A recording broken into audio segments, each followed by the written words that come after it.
ओम शांति मंगेश भैया। ओम शांति पाल भाई जी, कैसे हैं आप? बहुत अच्छे बहुत अच्छे।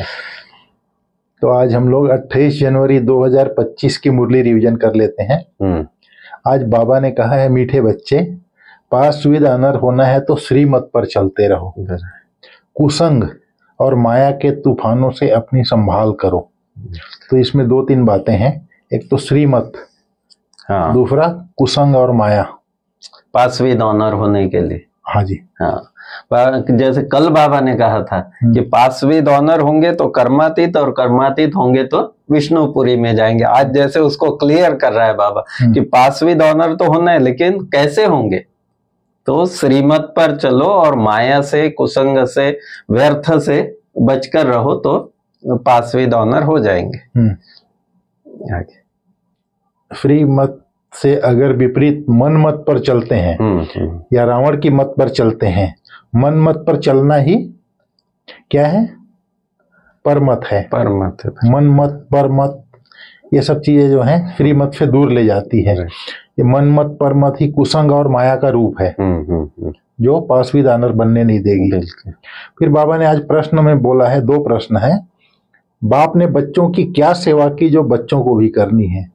बाप ने मीठे लाडले बच्चे कहकर हीरे जैसा बनाने की सेवा की, ऐसे हम बच्चों को भी अपने मीठे भाइयों को हीरे जैसा बनाना है।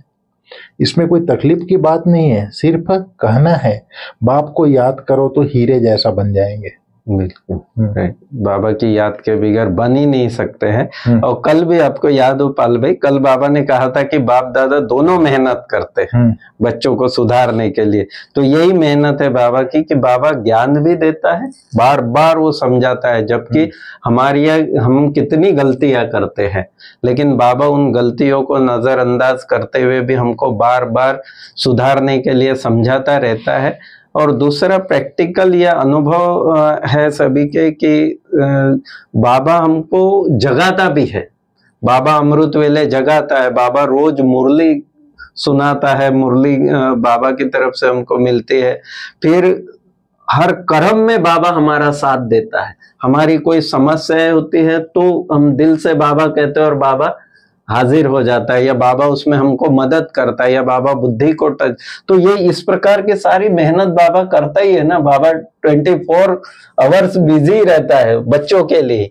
तो बच्चों की जीवन सुधारने के लिए, हीरे तुल्य बच्चों को बनाने के लिए बाबा दिन रात मतलब बाबा पुरुषार्थ करते रहते हैं, या बाबा हमारी सेवा में प्यार से करते रहते। मीठे लाडले बच्चे कहना अर्थात प्यार करना। हाँ, तो बाबा ने कहा जैसे हीरा होता है, हीरा अगर सूरज की रोशनी में आप करेंगे तो उसमें से सप्तरंगी किरणें निकलती है।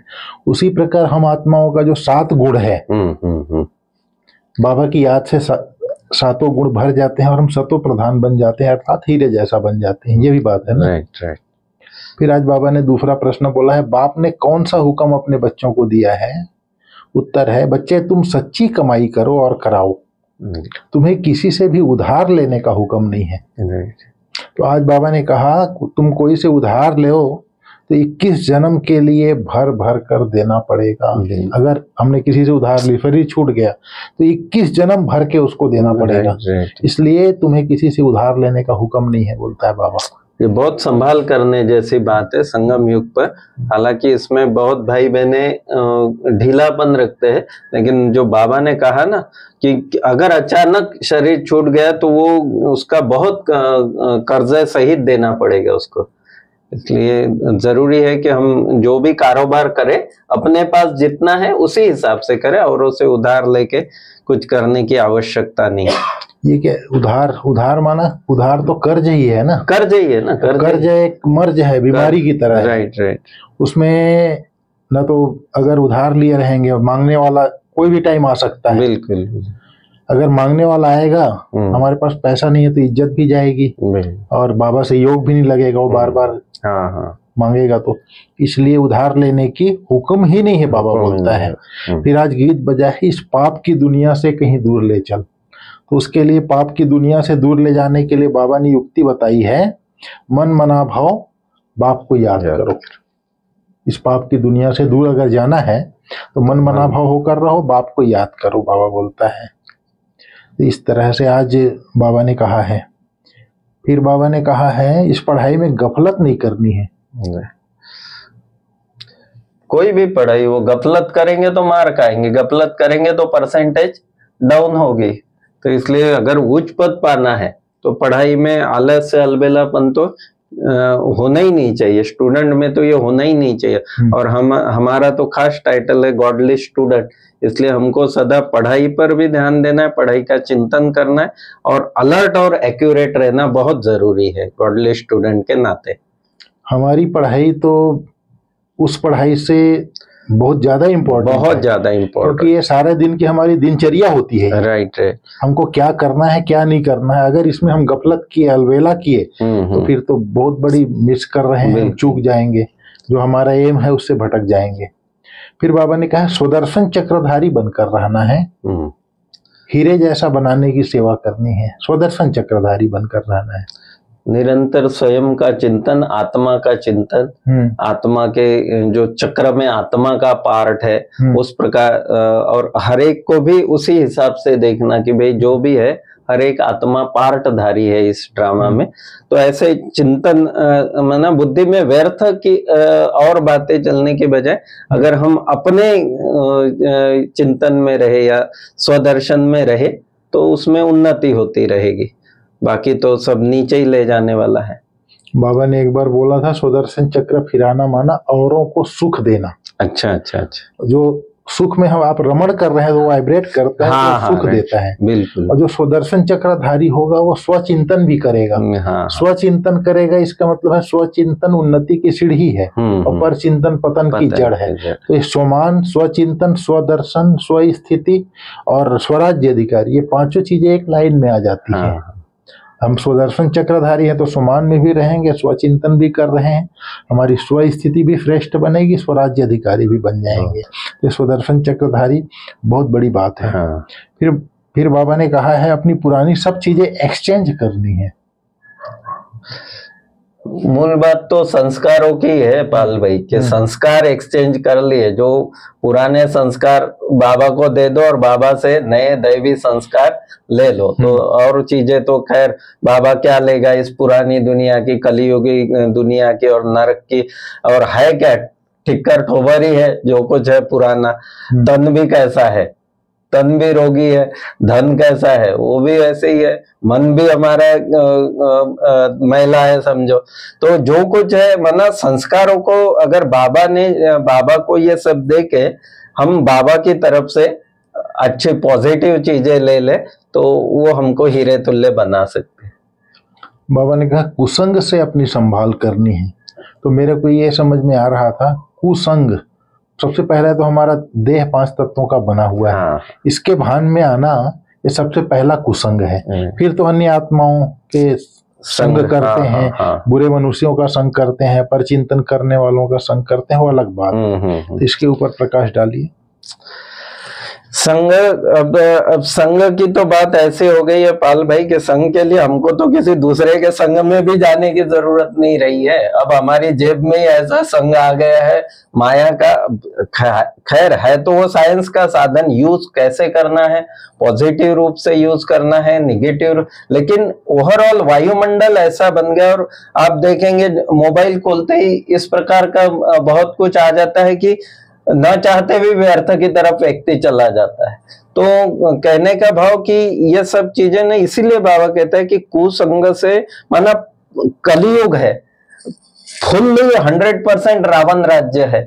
तो इसलिए हर पल हमको जो है वो अपनी संभाल जरूर करनी है कि भाई मैं देख भी रहा हूँ, मोबाइल पे भी देख रहा हूँ तो क्या देख रहा हूँ, कहीं ऐसा नहीं कि कुछ थोड़ा देखते देखते ज्ञान की बातें देखते देखते हम दूसरी तरफ चले जाए, ज्ञान की बात। हाँ, तो इस प्रकार से तो इसलिए संघ की संभाल औरों के संघ की तो है ही है, लेकिन ये भी हमको संभालना बहुत जरूरी है। इसीलिए आज बाबा ने बोला है ना पढ़ाई में गफलत नहीं करो, सारा मदार पढ़ाई पर है। पढ़ाई ये मेन चीज ये है। जैसे संघ कुसंग है, कुसंग का जजमेंट कौन करता है? बुद्धि। जैसे हमारा मन बुद्धि संस्कार है, तो जो भी पढ़ाई पढ़ते हैं वो बुद्धि में जाता है। जैसे बुद्धि की देवी सरस्वती है, विद्या की देवी सरस्वती है, तो बुद्धि को कितना मजबूत बनाना है, कितना स्ट्रांग बनाना है, कितना सशक्त बनाना है, बुद्धि मतलब भटके ना, बुद्धि गलत जजमेंट ना करे, बुद्धि परवश ना होए, ये चीज का बहुत अटेंशन रखना है। उसके लिए पढ़ाई पे गफलत नहीं करना है, बोला बाबा। सारा मदार पढ़ाई पर है, पढ़ाई पर है। तो इस तरह से आज बाबा ने कहा है। फिर बाबा ने कहा, आज जहान के नूर बन भक्तों को नजर से निहाल करने वाले दर्शनीय मूर्त भाव। संडे की मुरली बहुत चली थी दर्शनीय मूर्त के ऊपर, पूरी मुरली दर्शनीय, मैंपन मेरापन जो है दर्शनीय मूर्त बनने नहीं देता। और अपने श्रेष्ठ भाग्य को स्मृति में रखो, हमारा जन्मदाता कौन है। और बाबा ने कहा प्रत्यक्षता का प्लान ही है प्रैक्टिकल जीवन, माना दर्शनीय मूर्त बनेंगे आप तो अपने आप बाबा की प्रत्यक्षता हो जाएगी। जो हमारा एम ऑब्जेक्ट है इस ईश्वरीय मिशन का कि परमात्मा को प्रत्यक्ष करना, बाबा कहते वो भाषण से नहीं होगा, वो बाबा ने कहा चलन और कर्म से ही होगा आपके, कि उसमें कितने आप दर्शनीय मूर्त, चलन, चेहरा और कर्म। हाँ। तो आज बाबा ने वरदान में बोला, जहान के नूर बन भक्तों को नजर से निहाल करने वाले दर्शनीय मूर्त भाव। सारा विश्व आप जहान के आंखों की दृष्टि लेने के लिए इंतजार में है। आप जहान की आंख हैं। जब आप जहान के नूर अपनी संपूर्ण स्टेज तक पहुंचेंगे, अर्थात संपूर्णता की आंख खोलेंगे, तब सेकंड में विश्व परिवर्तन होगा। संपूर्णता की आंख। फिर आप दर्शनीय मूर्त आत्माएं अपनी नजर से भक्त आत्माओं को निहाल कर सकेंगे। नजर से निहाल होने वालों की लंबी क्यू है, इसलिए संपूर्णता की आंख खुली रखो। संपूर्णता की आंख, संपूर्णता की आंखों का मलना, संकल्पों का गुटका व झुटका खाना बंद करो, तब दर्शनीय मूर्त बनेंगे। संपूर्णता की आंख माने जो हमारा संपूर्ण स्वरूप है, दैवी स्वरूप है या फरिश्ता स्वरूप है, तो भाव कहने का भाव कि उस लक्ष्य में रहो कि हमको ऐसा बनना है, या तो आत्मा का संपूर्ण स्वरूप, तीसरी आंख खोल दो, या तो फिर अन्य को साक्षात्कार होगा। आंखों का मलना माना आंख में जब कचरा आता है तब आंख को मलते हैं। बिल्कुल। तो ये जो आत्मा रूपी तीसरा नेत्र है, इसमें अगर किसी भी प्रकार का कचरा आता है उसको बाबा आंखों का मलना। और ये कचरा इसी से जाता है, ये कुसंग, माया का संग, इसी से ये कचरा जाता है ज्यादा। राइट। फिर आज बाबा ने स्लोगन में बोला है, निर्मल स्वभाव निर्माणता की निशानी है। निर्मल बनो तो सफलता मिलेगी। निर्मल स्वभाव, निर्मल अर्थात स्वच्छ, साफ। जैसे पानी होता है, गंदा होता है, एक बोलते हैं निर्मल है, कितना निर्मल है, साफ है, स्वच्छ है। तो स्व का भाव अगर निर्मल है, स्वच्छ है, साफ है, ये निर्माणता की निशानी बाबा बोलते हैं। और निर्मल बनो तो सफलता मिलेगी। राइट। निर्मल बनने से ही सफलता मिलेगी। मल नहीं हो अंदर, अस्वच्छता नहीं हो किसी भी प्रकार की। और दादी तो इसका परफेक्ट 100% परफेक्ट एग्जाम्पल थी दादी। मीन्स निर्मल है तो निर्माण बनेंगे, और जहाँ निर्माणता है, निर्माणता को सब नमन भी करते हैं और सफलता भी मिलेगी। निर्माणता ही महानता है बाबा जी का। ठीक है मंगेश भैया। ओके पाल भाई, ओम शांति।